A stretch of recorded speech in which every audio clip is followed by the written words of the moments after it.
சொல்லுங்க, மூணாவது ட்ரீட்மெண்ட் வந்திருக்கீங்க. கால் முட்டுக்கு அந்த லிகமெண்ட் டியர் ஜவ்வு கிழிஞ்சு கிட்டத்தட்ட 10 ஊசி போட்டதா நம்ம ஏற்கனவே ஃபர்ஸ்ட் ட்ரீட்மெண்ட் சொல்லியிருந்தோம்.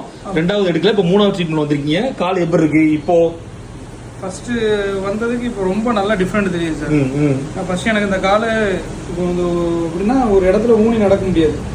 நல்லா ஃப்ரீயா நடக்கலாம். கொஞ்சம் ஹெவியா வேலை பார்த்தாலோ அல்லது கொஞ்சம் ரன்னிங் போனாலோ என்னன்னா ஒரு நாள் ஃபுல்லாவே காலை எனக்கு ஊனி நடக்க முடியாது.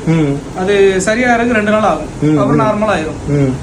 அப்புறம் இப்போ அந்த 2 ஊசி எடுத்த அப்புறம் இப்போ நான் கொஞ்சம் வாக்கிங் போல கொஞ்சம் கிரிக்கெட் மறுபடியும் விளையாட போறேன். போயிட்டு வந்தாலும் எனக்கு நல்லா டிஃபரெண்ட் தெரியுது. இப்ப இடது கால் வந்து ரொம்ப முழுமையா குணமான மாதிரி இருக்கு. இடது கால் நல்லா எனக்கு வலி இருந்த 100% வலி இல்லாத மாதிரி தான் இருக்கு. இப்ப அந்த கால் வலது கால் மட்டும் இப்போ எனக்கு கொஞ்சம் வலி இருக்கு. 50% குணமா இருக்கு, 50% இருக்க மாதிரி இருக்கு. ரொம்பவே நல்லா டிஃபரெண்ட். பரவாயில்ல, உங்களுக்கு ரொம்ப சந்தோஷம். ஏன்னா அந்த காலை வைக்கும் போதே ஒரு பயமா இருக்கும். இப்ப அந்த பயம் இல்லாம நல்லா ஃப்ரீயா ஒரு கான்ஃபிடன்டா நடக்கிறீங்க. ஆமா, அந்த மாதிரி நல்லா ஃப்ரீயா நடக்க முடியும். இடது கால்ல வந்து அந்த கடக்கட முடுக்கு சவுண்ட் போயிருச்சு, வலது கால்ல மட்டும் கொஞ்சம் இருக்கு. சரி, ஒரு மக்களுக்கு ஒரு அவேர்னஸ்க்காக நீங்க டீடைலா சொன்னதுக்கு ரொம்ப ரொம்ப நன்றி. தேங்க்யூ.